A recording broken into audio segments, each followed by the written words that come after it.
Happy New Year and welcome to this week's episode. Now, it's been quite hard for me to choose where to slot this in. Today's episode sits right on the fence.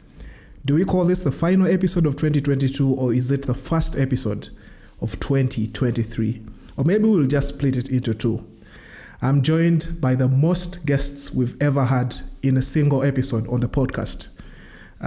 Might quite possibly be the best set of guests as well. Two of them are physically here in the studio with me, while three others will join remotely, one from Botswana, another one from Ghana, and we'll also have a guest coming in from the USA. And what I believe will be an exciting discussion that we'll have today. So I'm super pumped for this episode, and I hope you guys will be excited as well. Now, you might already know that the conservation and the safari business in Africa pretty much remains on a sick bed, and there's a lot of effort that is needed to get it back on its feet. We need to give it that tender, loving care and help it walk that journey back to recovery. In today's episode, we'll try to attempt to dissect some key stories in 2022, both within the conservation world and the safari space. This particular episode will have segments where we share some forecasts or maybe our hopes and thoughts for the new year. So yes, I'd like to thank you so much for tuning in. We'll have this and more after the short break. What's up, guys? Welcome to the Jonathan Benaiah Podcast, a show that is wild, very wild. We try to put out a new episode every Sunday with discussions ranging around how to make the natural world a better place, creating awesome images, telling stories with words, wildlife films and photography, with occasional musings on sound and tech.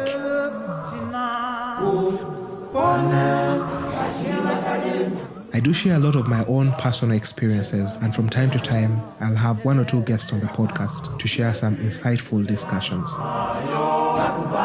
If you are fascinated about the natural world, especially natural history films and photography, environmental conservation, and African travel at large, this podcast will have you in a spin. So thank you so much for tuning in and enjoy your time here. All right, guys, welcome back to the Jonathan Benaiah Podcast, where we talk about the earth, images, wildlife films and photography, tourism and travel, and occasionally music. As I did mention before the break, today's episode is a year in review with an outlook into the new year 2023. We are talking about conservation and the safari business in 2022 with a few hopes for 2023. But before I get well ahead of myself, let me let you meet my awesome set of guests. I think let me start with the guests who are physically in the room with me. Probably start with Bentik. Bentik is an old friend of mine. He's finally made it to the podcast, finally. Bentik is a tour guide. He is a nature photographer, but he also runs a Ugandan-based safari company. That's the African Brown Mat Safaris. And he's also a graduate of tourism and travel from the Makerere University Business School. So welcome to the podcast, Bentik. Thank you, Jonathan. It's lovely being here, and Merry Christmas, Happy New Year to you guys that are listening in. It's good. How have you been, man? Been fine. It's been a year with lots of ups and downs, but we're surviving, so we're good. We're good. It's good. Yeah, so I do have another friend of mine joining the podcast for the first time as well. Brian is a seasoned player in the luxury safari space. He leads the luxury safari company Go Explore Safaris, and he is a graduate of tourism from Makerere University. A warm welcome to you too, Brian. Please say hello to the guests. Hello, thank you, Jonathan, for having us. It's been a good year, really. Yeah, I would say it's been a bad year, but I think we've had some of the best years ever since the pandemic happened. I think 2022 has been really a good year compared to the previous years, and I'm glad I'm on this podcast today. Listeners, thank you for coming in. We hope we blow your mind today. Yeah, it's good. We hope the same as well. And by the way, congratulations on the win. Oh, thank you very much. I think we will talk about on that later on. Yeah, if you don't know, Go Explore Safaris has, I believe, among the companies in Uganda, Go Explore has so many reasons to celebrate 2022. More particularly, they won two awards, was it? Yeah, 2 awards. Yeah, they won the award for Uganda's leading tour operator, and then world's leading, Uganda's leading DMC. That's the destination management company for the year 2022. Fantastic! Congratulations! Yeah, congratulations, man.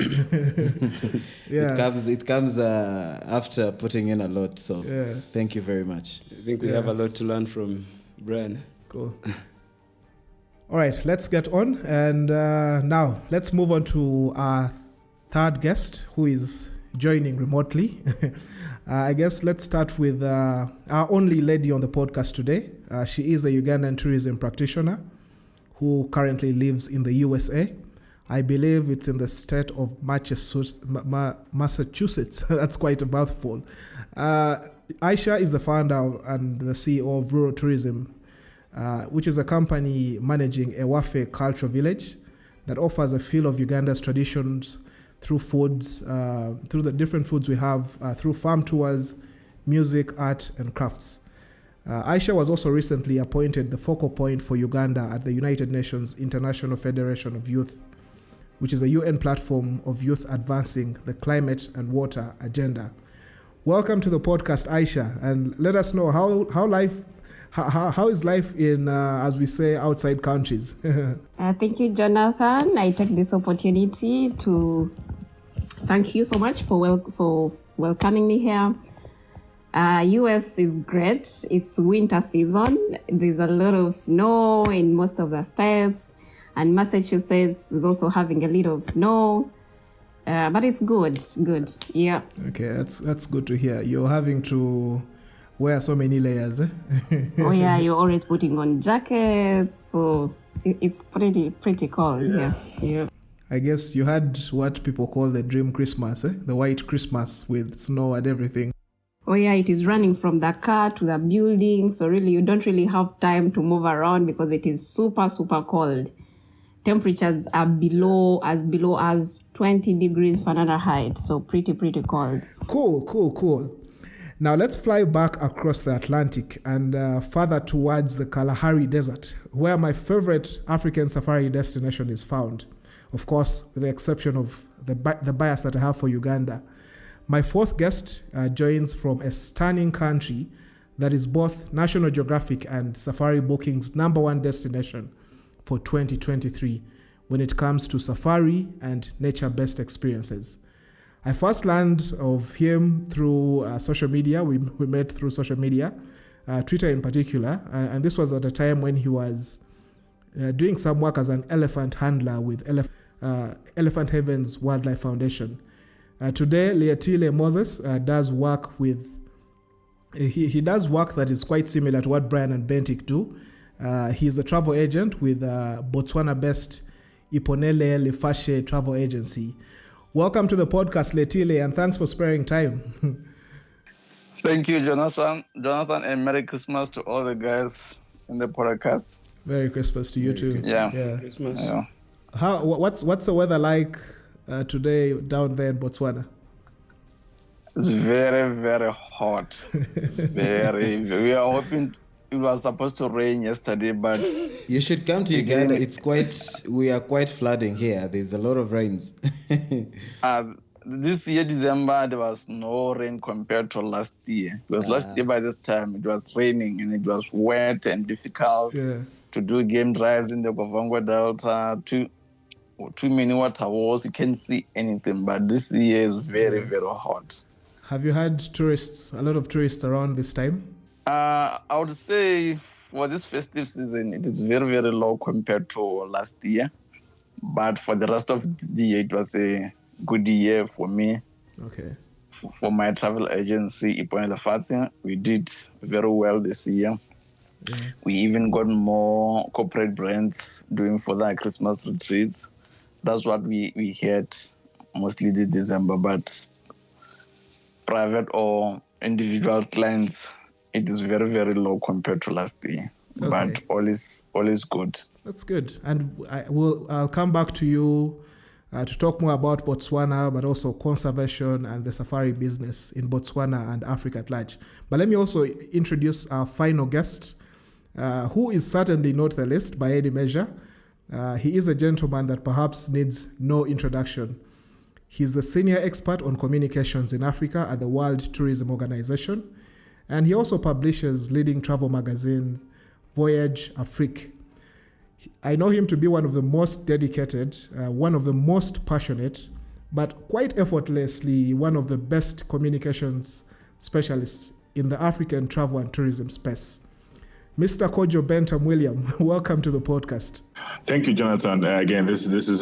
Thank you for your kind words, and it's good to be here, and I'm happy that you're doing this podcast and having a niche for this type of a tourism, photography, safari, etc. But yeah, I think it's been a good year, and it started off a bit shaky with the new variant, etc. But yeah, we give thanks that as the year comes to a close, we are all looking forward to a better 2023. So yeah, this would be my primary comment. That's good to hear. Thanks for joining the podcast. Fantastic. Now, myself and Kojo go back quite a bit. I'm grateful that our paths did cross several years ago. And I'm really grateful for the inspiration that he's continued to offer to people that are in the travel and tourism communication space, especially here on the African continent. All right, guys, now with the introductions done, what AR 2022 has been for both the people and the planet. We've had lots of good stuff happening, but also inevitably we've had some bad stuff cropping in. Regardless, conservation organizations, tourism players, as well as the amazing people who support this delicate sector, especially our lovely host communities, have managed to keep the flame alive and burning for a sustainable future. So we will, on today's podcast, just try to skim through a few stories that made big news, especially here in Uganda in 2022. And we'll have all these 5 respectable minds on the podcast quickly react to some of those stories and also share some of their thoughts as well. So let me start with comments from both Brian and Kojo. Let's rewind all the way back to January 2022. And I'd like to tap into the discussion on wildlife NFTs and what impact they had on the continent.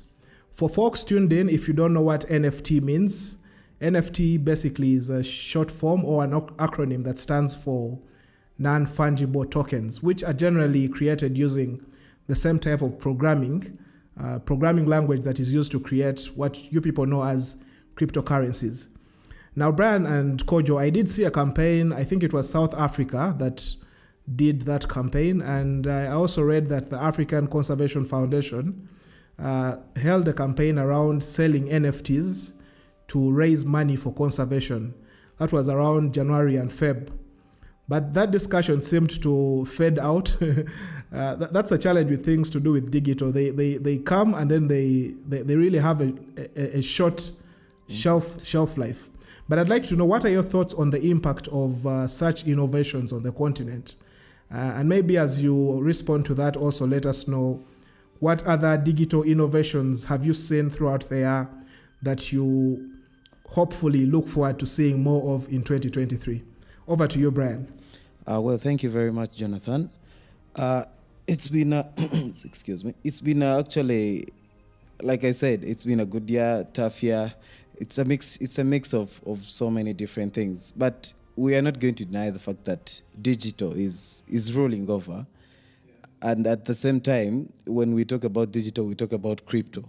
I think crypto is coming into our lives. We will reach at a point where we cannot deny it in our lives. So when we talk about such innovations in the travel and the tourism industry, talking about wildlife and then the digital innovations, it's something that I think as a businessman, I think this is something that we need to embrace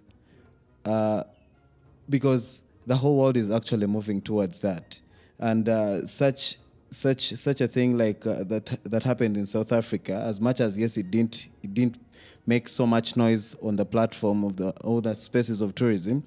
To my perspective, I think we needed this, as much as it didn't take much time on the spaces of tourism. Sometimes these things happen because we want to see how they will react, how people will react towards them, and we see how we can as well join into them and see what we can do to make sure at least conservation, sustainability match all together for the betterment of, as much as we talk about land, wildlife, and the people. As much as we are all benefiting from all these innovations, I think it's a good thing for me. Brilliant. That's good to hear. And it's good to see that the digital world is not just being used as, previously the tourism sector was using it as a marketing platform, but it's good to see that it's also being used to advance conservation messages, but also mobilize funds for the natural world. Yeah. Let me just bring in Kojo. What are your thoughts on this discussion?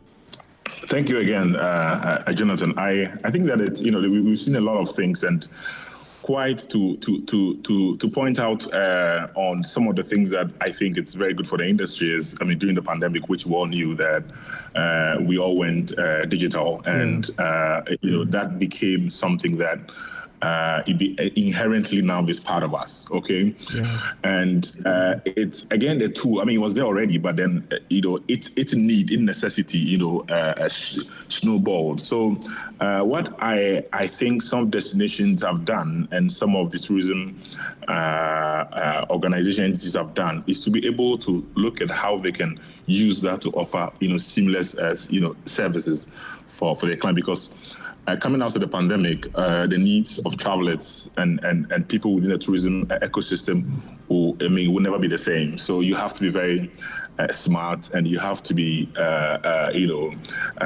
innovative to be able to still be relevant in the market space. So in that instance, then you would say that most of them rolled out stuff, but it's not just about rolling out. You have to be able to really look at the niche market, or the challenge that you want to address. Yeah. In recent times, you saw Namibia rolling out a digital nomad visa. All right. Okay. We've seen the things about why we can also consider it to be inclusion, where it's not necessarily you cannot make it, but you can be able to pick up some of the things that were discussed at events and stuff like that. I know a physical event can never be replaced. Face-to-face is the thing. But then again, what the pandemic did was that it allowed us to be able to be they say in adversity comes invention. So it allowed us to be able to put up other forms, alternative forms that allows us to be very innovative, but be very productive. So from that, I say yes. Secondly, we also realize that things that was the buzzword during the at the start of the pandemic. Obviously, there was Zoom, there was a meeting. All these softwares that we use. It got to a point that people became tired of it. So you really have to be able to balance the two, and digital. And then innovation not necessarily mean digital. So sometimes that's a challenge, all right? So we have to be able to look at things better. Of course, digitalization has put everything that we do into the next level. At the same time, we ought to be able to look at its challenge, respect to security. And that's what people are now discussing. So go back to your first point of crypto and everything, and how they want to raise some funds for Africa's wildlife. What I would say is that the main issue of cryptocurrency around the world is still not universally accepted project yet. Yeah. Okay, it's still growing. So, and there's still quite some questions that are still lingering, on the minds of people. Yeah. So you can cut some people some slack for how it figured out, and then also, the information around it, or maybe the knowledge around it, hasn't gone down well, with people. And the fact that we can prove that this can address it. Also, looking at it from the regulatory point of view, that every country has a way they want to accept this and how it can,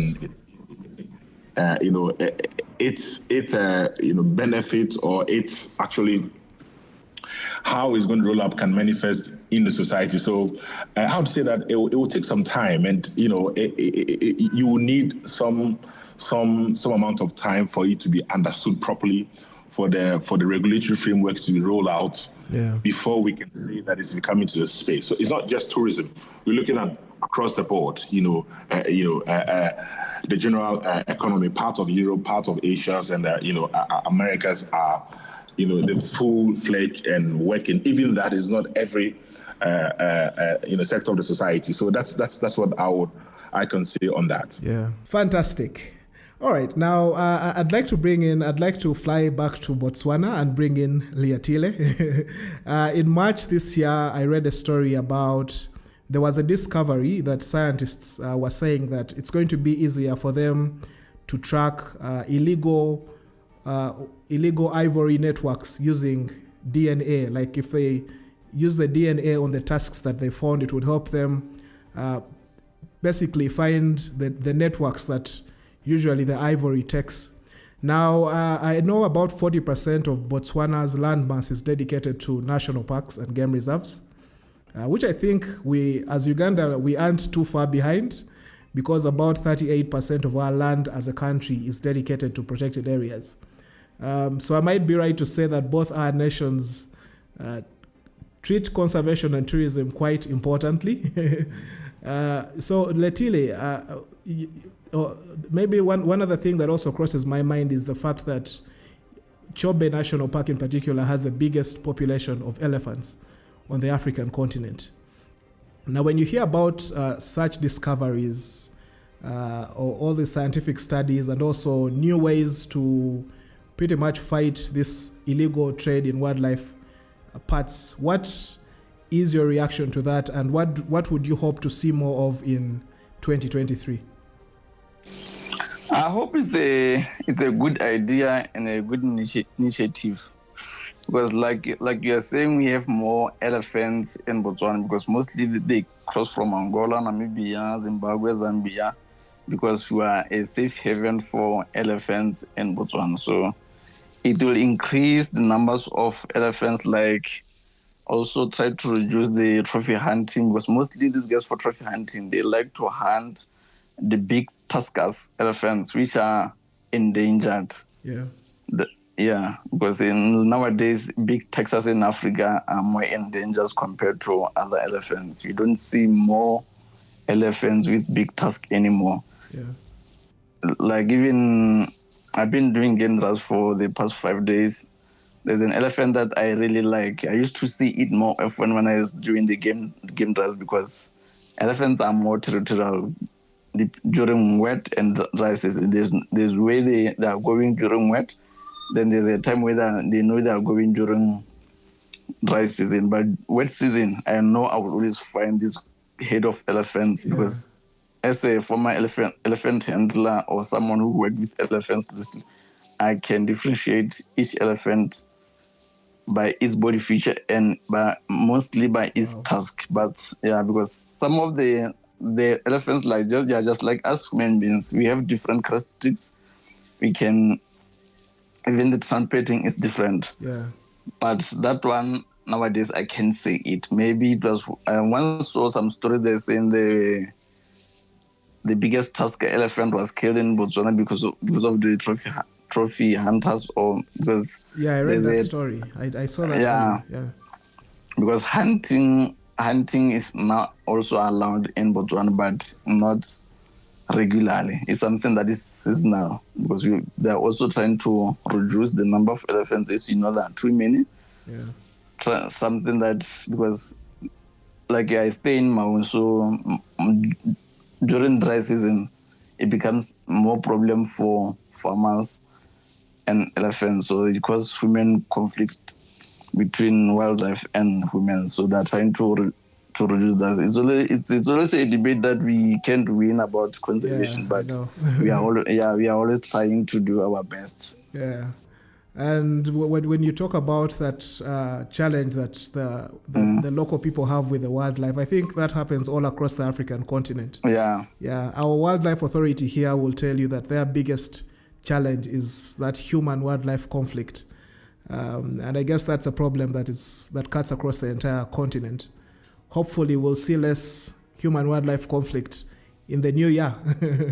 But nowadays there's light in terms of people. Like, I'll give for example, elephant havens that are trying to reach out to more humans and teach them about how elephants are very, very good with nature. Because also elephants, they're also good for the wildlife in general. Because small animals, they need them. During dry season, they can dig up holes for water. Yeah. They break trees for small animals to have fresh leaves also for them. Yeah. So it's a balanced situation, both elephants and small animals and also human beings. Okay. That's good to hear. And I like the point you ended on, the need to get the community to also appreciate the animals.